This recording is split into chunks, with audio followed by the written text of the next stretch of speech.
अश्विनीचे reports जर negative आले तर? जी गोष्ट मला व्हायला नकोय त्याचा मी साधा विचारही करत नाहीये. उलट जी गोष्ट मला हवी आहे ना त्यावर माझं मन एकाग्र करते.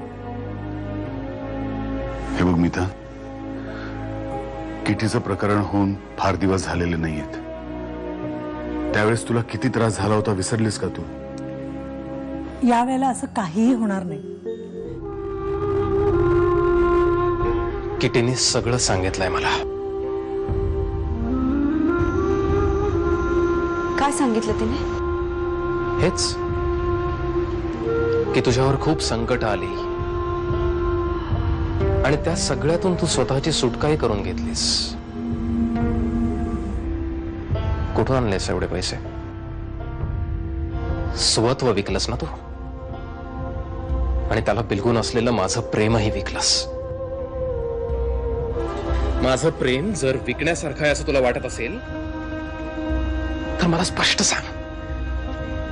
मी नाही येणार परत, कधीच. समीर, समीर!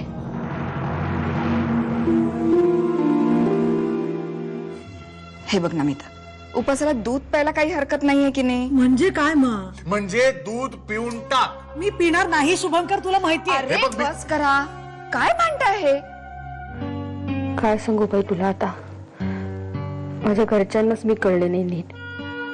अहो तसं नाहीये वहिनी. जाऊ दे किती, तू खूप जवळची मैत्रीणीस ना तिची, काळजी घेशील ना तिची, नीट लक्ष दे हा तिच्याकडे. ठेवते. अरे कसं आहे, या उपासाने जर तिच्या मनाला आनंद मिळणार असेल ना तर शरीराला फारसा अपाय होणार नाही. हे बघा, ऐक, आपण ते रिपोर्ट्स लवकर मिळवायचा प्रयत्न करू, पण तिच्या इच्छेवर नको यायला आपण. ठीक आहे, आता तूच असं म्हणतेस तर मग ओके, चल निघू मी. ए नाही, थांब ना, पलाश घरातच आहे, बस तू, मी आले. आले. वहिनीचा फोन आला होता. हो, कशी आहे ती? आशू कशी आहेस ग तू? तिने तुझे एवढे हाल केले, तुला घराच्या बाहेर काढलं, तरीही तुला तिचीच काळजी. किती माझ्या वागण्यामुळेच तिला त्रास झाला. वहिनी खरंच तशी नाहीये, खूप चांगली आहे ती. अशी पावलट आहेस का तू? हे बघ, अशी स्वतःच्या सुखाची किंमत देऊन दुसऱ्याला समजून घ्यायचं नसतं, हिसकावून घ्यायचे असतात सुख. यावेळेला तरी सगळं नीट व्हावं असं वाटतंय मला, पण शेवटी सायन्सलाही मर्यादा आहेतच ना रे.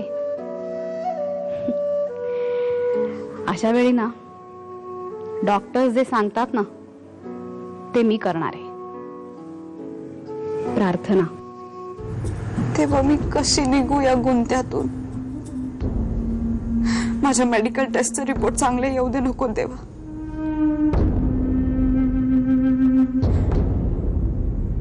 डॉक्टर मीरा,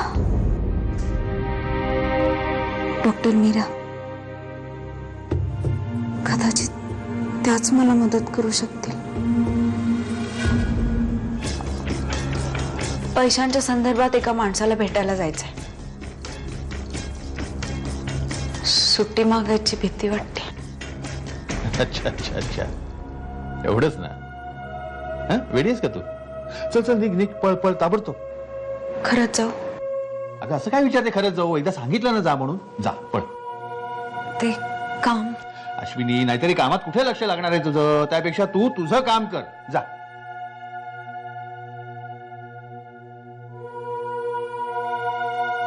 जा बेटा जा, सांभाळून जा ग.